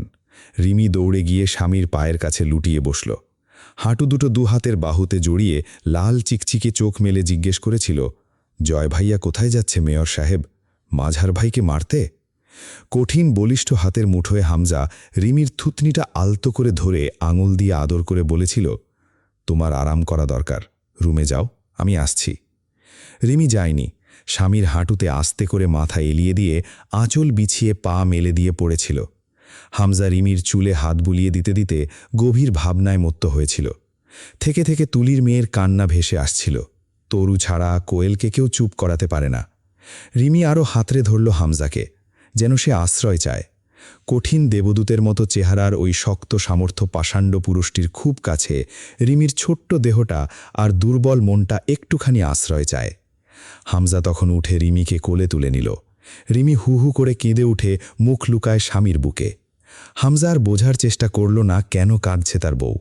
নারীজাতকে বুঝতে চেষ্টা করলে এ জনম ফুরবে, পুরুষ জন্মটা পুরোটা বৃথা পড়ে যাবে। নারীদের নিয়ে হামজার কোনো কালে বিশেষ জ্ঞানধারা নেই। আস্তে করে এনে যখন রিমির কুকড়ে যাওয়া শরীরটাকে বিছানায় শুইয়ে দিল, রিমি তখনও গলা ছাড়েনি হামজার। হামজার ভারী পৌরুষ দেহটাকে অনেকক্ষণ ওভাবেই ফেলে রাখতে হয়েছিল রিমির শরীরটার ওপর। পরে একটু ঘুমিয়েও ছিল। এখন আবারও কপালে হাত বুলিয়ে দিয়ে যখন সরে যাচ্ছিল, রিমি ধরল, অর্থাৎ সে জেগে উঠেছে। আস্তে আস্তে উঠে বসল, হামজার বাহু আঁকড়ে ধরে। হামজাকে আস্তে করে ভারিক্ষী গলায় জিজ্ঞেস করে, কি হয়েছে বেগম? রিমি ডুকরে ওঠে, কণ্ঠ কাঁপে মেয়েটার। জয় ভাইয়া ফিরে এসেছে, সাথে তোমার মাঝার ভাইয়ের দেহের বিভিন্ন খণ্ড এনেছে বোধহয়, দেখবে? বরফ শীতল কণ্ঠস্বর, তাতে রাজ্যের বর্বরতা যেন। রিমির কান্নারত দেহটা কেঁপে উঠল পুরুষটির নিঠুরতায়। তবুও কেঁপে উঠে সেই পুরুষটিকেই আঁকড়ে চেপে ধরল খামচি দিয়ে। হামজা আবারও বিভ্রান্ত হয় নারী চরিত্রে। সে বোঝে না এদের, কখনোই না, চেষ্টাও করে না। তাই শুধু টের পেল আজ মাঝারের ওপর পুরনো স্মৃতির দমক আছে তার বউয়ের, তবু সাথে প্রশ্রয়ও আছে। তারা মাঝারকে টুকরো টুকরো করে পশু দিয়ে খাওয়াতে পারে। রিমি তা কষ্ট ও সুখ দুটো মিশিয়ে অদ্ভুত অনুভূতি সহকারে দেখবে। আপন লোকের অতিপাপ মানুষকে অন্যরকম কষ্ট দেয়, তা ব্যাখ্যাতীত। সেখানে স্নেহের টান নয়, বিশ্বাস ভাঙার যন্ত্রণা থাকে। হামজা অনেকক্ষণ জড়িয়ে চেপে ধরে বসে রইল রিমিকে। ছোট্ট শরীরটা কাঁপছে, ছটফট করছে হামজার বুকের ভেতর পড়ে। হামজা জিজ্ঞেস করল, কি হয়েছে, কেমন লাগছে? জড়িয়ে এলো রিমির কণ্ঠস্বর। তরু বলেই আষ্টেপিষ্টে জড়িয়ে ধরল হামজার অর্ধঘর্মাক্ত শক্ত শরীরটা। কয়েকটা খামচিও বসে গেল সেখানে। আরও চেপে ধরতে চাইছে, যেন খামচিগুলো দিয়ে ক্ষোভ ও যন্ত্রণা লাঘবের চেষ্টা করে চলল। হামজা বাধা দিল না, চুপচাপ চুলের ওপর হাত রেখে চেপে ধরে রইল নিজের সাথে। ফাজরের আজান শেষ হয়ে গেছে, এখন আকাশ ফর্সা হয়ে উঠবে। হামজার ইচ্ছে করল জয়কে সঙ্গে নিয়ে নামাজটা আদায় করে আসতে। সুযোগ নেই, কাজ আছে তার। বলল, ঘুমানোর চেষ্টা করো, সব ঠিক আছে, কিচ্ছু হয়নি। বড় বড় ঘটনার আগে এমন সব ছোট ছোট আভাস সইতে হয়, তাতে সহনশীলতা বাড়ে। রিমি, দেখো না অ্যাডমিশন টেস্টগুলো কত কঠিন মনে হয়। কেন কঠিন হয় বলো তো? কারণ অ্যাডমিশন টেস্টের পর যে লেভেলটা, সেটা আরও বহুগুণ কঠিন। সেই অ্যাডমিশনের কাঠিন্য পাড়ি দিয়ে যে ক্যান্ডিডেটগুলো এগিয়ে যেতে পারে, ধরে নেওয়া হয় এরা পরের ধাপের কাঠিন্য সইতে পারবে। নয়তো তো দেখা যাকে তাকেই ভালো কোথাও অ্যাডমিট নেওয়া হতো। তা হয় না। বড় কিছুতে যোগদান করতে সেই সহনশীলতা চাই। এটুকুতে আমাদের ভাঙলে চলবে না রিমি। আমি শিখিনি তা। বয়স 15তে থামিনি, তখনও এমন বহুত কিছু দেখেছি, তাই আজ এখানে না থামলে আরও ওপরে। বুঝলেন না তুমি? দরকার কি? সকাল হয়ে আসছে, ঘুমাও এখন, আমার কাজ আছে। জয় ডাকবে এখনই। এত আদুরে গলায় এত হিংস্র সব কথা বলা যায়? এই প্রশ্নতেই আটকে থেকে রিমি দেখল তার স্বামী বেরিয়ে যাচ্ছে রুম থেকে। সে গুটিসুটি মেরে পড়ে রইল বিছনার সাথে। লোকটা কি তাকে অবহেলা করছে? এই ব্যস্ততা ফুরবে কবে? এখন কি পারত না রিমিকে জড়িয়ে নিয়ে একটু ঘুমিয়ে নিতে? আচ্ছা, এই ব্যস্ততা কাটলেও কি রিমির পাশে শোবার জন্য ওই পাষাণ্ড পুরুষ থাকবে? রিমি আতকে ওঠে, গলা শুকিয়ে আসে ওর। দৌড়ে গিয়ে জাপটে ধরতে ইচ্ছে হয় লোকটাকে, কিন্তু হাত পা আটকে আছে বিছনার সাথে। জয়ের কণ্ঠস্বর ভেসে আসে, ভাই, হামজা ভাই। উপহাসের স্লান হাসি হাসল মুরসালিন। হ্যাঁ, তা তো চেয়ে নিতেই হবে। তোদের এই দিক দিয়ে খুব সুবিধা জয়। তোদের পাপটাপ নেই জীবনে, সৃষ্টিকর্তার ইবাদত বা ক্ষমা চাওয়ার ঝামেলাও নেই। তীব্র খোঁচা মারা কথাটা শেষ হল না মুরসালিনের। জয় একখণ্ড লোহা তীব্র বেগে ছুঁড়ে মারল মুরসালিনের দিকে। তা লাগলে নির্ঘাত মাথাটা ফেটে এক্ষুনি খারাপ কিছু হয়ে যেতে পারত মুরসালিনের, কিন্তু আঘাতটা ফসকে গেল। আর সেটা জয়ের ইচ্ছেতেই বুঝি। মুরসালিনের হাতের বাঁধন খুলে দিয়ে এসে জয় ধাতু গলানোর চুল্লিতে গুঁড়ো চুনা পাথর ও কোক মেশালো। যখন চুল্লি জ্বলল, বড় ঘরের তাপমাত্রা প্রায় অসহনীয় পর্যায়ে চলে যাচ্ছিল। ঘেমে আর একবার গোসল করে উঠল জয় ও হামজা। জয় চুল্লি জ্বালিয়ে কিছু গুঁড়ো লৌহ মেশাতে থাকল চুল্লিতে। হামজা চটের বস্তা উপুর করে ঢালল। ঝরে পড়ল তাজা দুটো কাটা পা ও দুটো হাত। থকথকে হয়ে আছে শিরা উপশিরা থেকে ঝরা কষানি ও জমাট বাঁধা রক্ত। এক কোপে কেটে নিয়েছে দেখেই বোঝা যাচ্ছিল। এখনও হাতের আঙুলে মাঝারের ব্যবহৃত মেটে রঙা পাথরের আংটিটা আছে। বাচ্চারা ভয় পাচ্ছিল। মুরসালিন থামালো ওদের। হামজার কোনো বিশেষ খেয়াল নেই আজ ওদের দিকে। সে চাপ্পড় দিয়ে মাঝারের কাটা হাত পা ছোট ছোট টুকরো করছে। হাড়গুলো ছড়ানোর সময় পাথর ব্যবহার করল। এরপর টুকরোগুলো ছুঁড়ে মারল এক এক করে জ্বলন্ত চুল্লিতে। এমনিতেই গলিত লোহার গন্ধ অসহনীয় হয়। জয় হামজা খুব অভ্যস্ত, কিন্তু বাচ্চাগুলো অস্থির হয়ে যাচ্ছিল। তার উপর কাঁচা মানুষের মাংস, হাড় ইত্যাদি ঝলসে যেতে লাগলো চুল্লিতে। অসহ্য দুর্গন্ধে বড় ঘরে থাকা মুশকিল হয়ে যাচ্ছিল। মুরসেলিন দেখল জয় কিছু ঢালছে চুল্লিতে, হয়তো পেট্রোলিয়াম কয়লা হবে। বড় ঘরের ডান পাশে একটা ক্রুসিবল মেটাল মেল্টিং মেশিন আছে, ওটা বোধহয় অচল। হামজা জিজ্ঞেস করল, মাথাটা কোথায়? পুঁতে রেখে এসেছি। কবরস্থানে খাদেম ছিল? বাইরে দাঁড়িয়েছিল। টাকা দিতে হয়েছে? জয় কথা বলল না।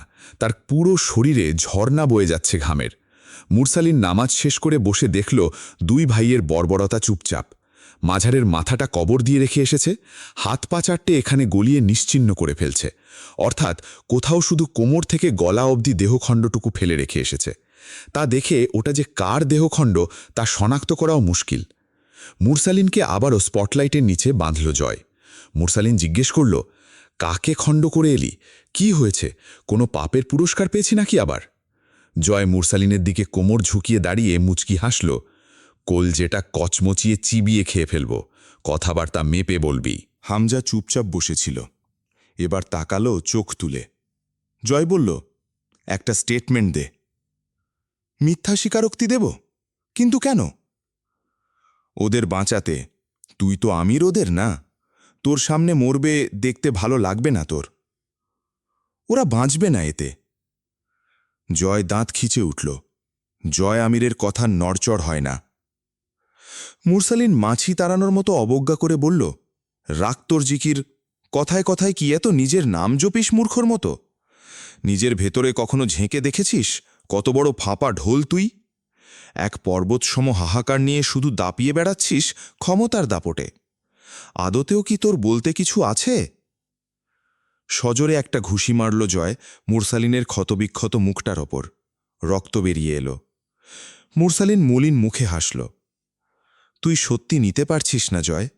তুই জানিস আমি ঠিক, তুই ভুল। তবু এই ক্ষমতার দাপট আর অপশক্তির দ্বিধান্বিত লড়াই। পিছু হটে যা, পাপ করিস না আর। হামজা ভাইয়ের ক্ষমতার খিদে আছে, তোর তো তা নেই, শুধুই ব্যক্তিগত আক্রোশ। ছেড়ে দে এসব। একটু থেমে মুরসালিন বলল, খিদে বড় খারাপ জিনিস জয়, জানিস তো? 1972-এর আন্দেজ পর্বতে প্লেন ক্র্যাশের ঘটনায় 72 দিন যে যাত্রীগুলো বরফের পর্বতে আটকে ছিল, খিদে ওদের কী পর্যায়ে নিয়ে গেছিল? ওরা নিজেদের সহযাত্রীদের দেহের মাংস ছেড়ে খেয়ে বেঁচেছিল। এ থেকে আন্দাজ করতে পারবি খিদে কতটা ভয়াবহ রিপু। শুধু পেটের খিদেই নয় জয়, মানুষের ষড় রিপুর মাঝে একটি এই লোভনীয় খিদে।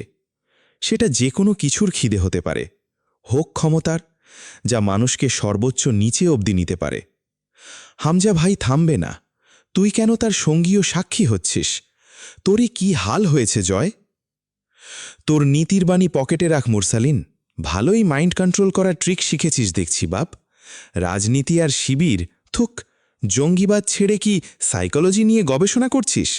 বালের প্যাচাল ছাড়। রাজধানীতে ছাত্রলীগের কয়েকজন নেতা জিম্মি আছে তোদের কাছে, তাদের খোঁজ দে, বাচ্চাগুলোকে ছেড়ে দেব। মুরসালিন হতাশ নিঃশ্বাস ফেলল। তাহলে চল একটা সওদা করি। জয় তাকিয়ে রইল। মুরসালিন বলল, আমাদেরও অসংখ্য লোক তোদের কাছে বন্দী, যারা ধুকে ধুকে মরছে, আবার কতজন কারাবাসে যাচ্ছে। তাদের ছাড়িয়ে আন। আর যা রাজধানীতে, তোর ওপর মহলের কর্তাদের বল ওদের ছেড়ে দিতে। দেশটাকে ক্ষমতার ক্ষুধা নিবারণের সুস্বাদু খাবার না বানিয়ে অন্তত কিছুটা ন্যায়নীতিতে বহাল রাখতে বল। দেশটা জঙ্গল, দেশের জনগণ জঙ্গলি জানোয়ারে পরিণত হয়ে যাচ্ছে দিন দিন। ভালো লাগে এসব? জয়কে সরিয়ে দিল হামজা। ঠেলে বড় ঘর থেকে বের করে ওপরে পাঠাতে চাইল। যা, ঘরে যা, একটু ঘুমা। জয় গেল না, চুপচাপ বসে রইল ইস্পাতের খণ্ডের ওপর। হামজা বসল মুরসালিনের সামনে। 3 দিনের পর একটা কুলখানির আয়োজন করা হলো পাটোয়ারি বাড়িতে। পুরো এরিয়ার লোকের নিমন্ত্রণ। হাজার হাজার লোক খাবে। সকাল সকাল বাজারে গেছিল জয়। ভ্যান ভরে ভরে বাজার এলো। জয় ফিরল রিকশাতে। তার বাইকের প্রতি কোনো মোহ ছিল না কখনো। যুবক বয়সেও কখনো বাইক নিয়ে অযথা ফুটেজ খেয়ে বেড়ানোর মতো কোনো প্রবণতা তার চরিত্রে দেখা যায়নি। একবার জয়কে এক নারী বলেছিল, জয় আমির সাহেব, যে নদীর গভীরতা বেশি তার বয়ে চলার আওয়াজ কম। জয় মানে কথাটা। আর কখনো দেখা হয়নি নারীটির সঙ্গে তারপর। তবু জয় মানে, যার গভীরতা বেশি তার চলনে তর্জন গর্জন থাকে না। সেই নারী আরও বলেছিল, রহস্য কোনটা জানেন? সেটা যে রহস্য সেটাও এক প্রকার রহস্য, সেটাই রহস্য। জয় বিরক্ত হয়ে বলেছিল, বালের কথা কইয়েন না, বুঝায় কন।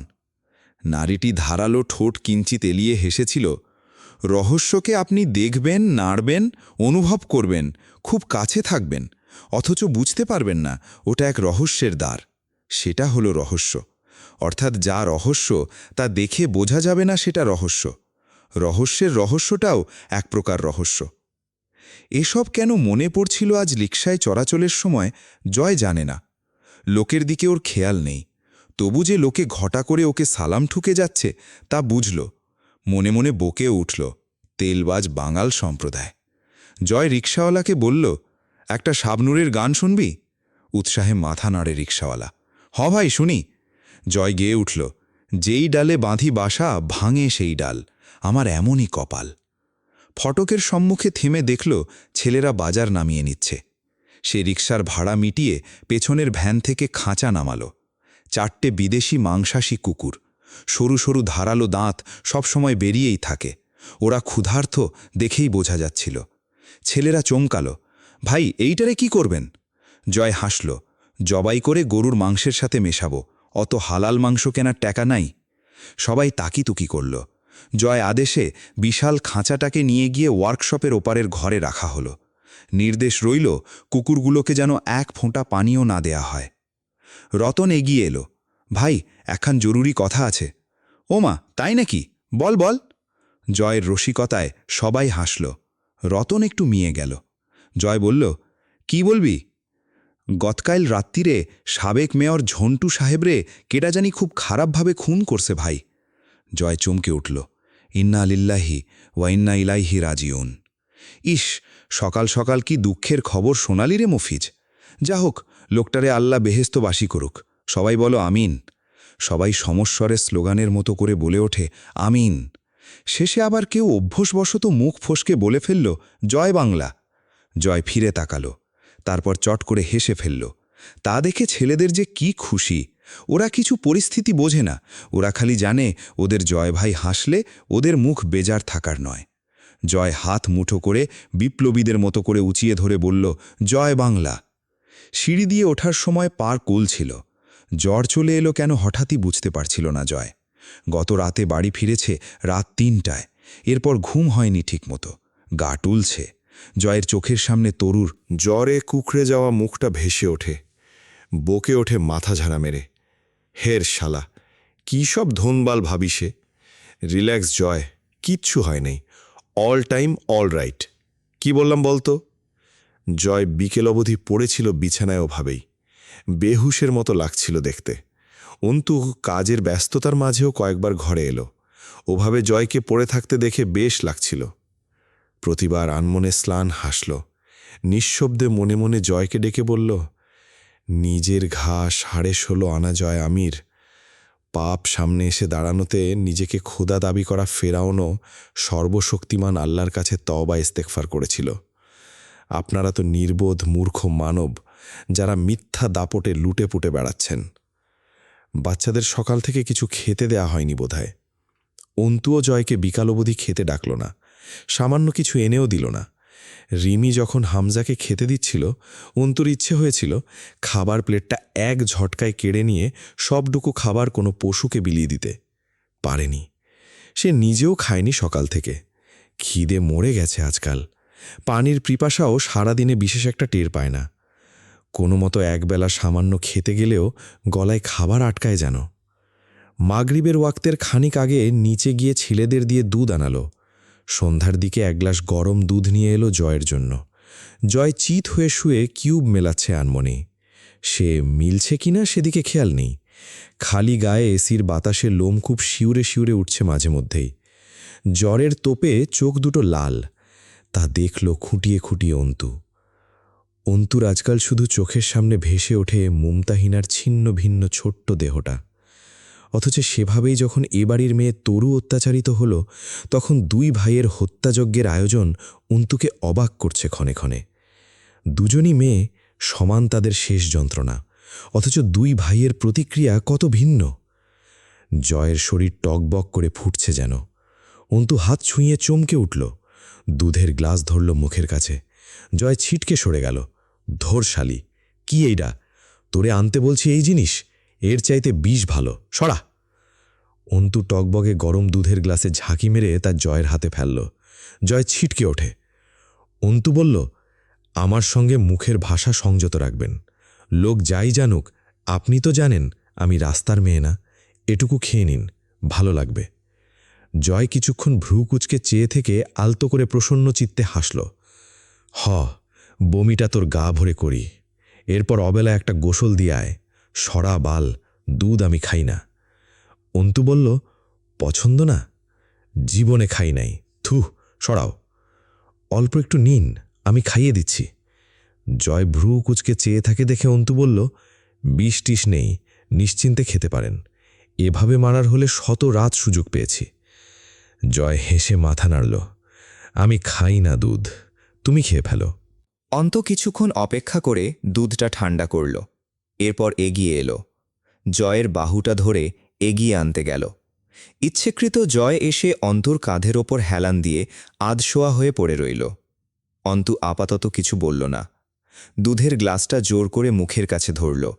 খান এটুকু, জ্বরে তো গা পুড়ছে, খুব সুখ লাগছে তাতে। দুধটুকু খেয়ে মিনিট 15 বাদে জয় ঘুমিয়ে পড়ল। হামজা বাড়িতে ছিল না। অন্তু চাবি নিয়ে চলে যায় বড় ঘরের দিকে। পিপাসার্থ শিশুগুলো অন্তুকে বড্ড জ্বালায়। ওদের খাওয়া না হলে তার গলা দিয়ে পানি নামে না। জয় ঘণ্টা কয়েকের আগে উঠবে না। অন্তুর ভেতর থেকে কেউ ডেকে ওঠে, তুই ধোঁকাবাজ হয়ে উঠেছিস, নয় কি? অন্তু প্রতিবাদ করে, পাপের ত্রাসে পিষ্ট হয়ে মরা আত্মহত্যা হতো।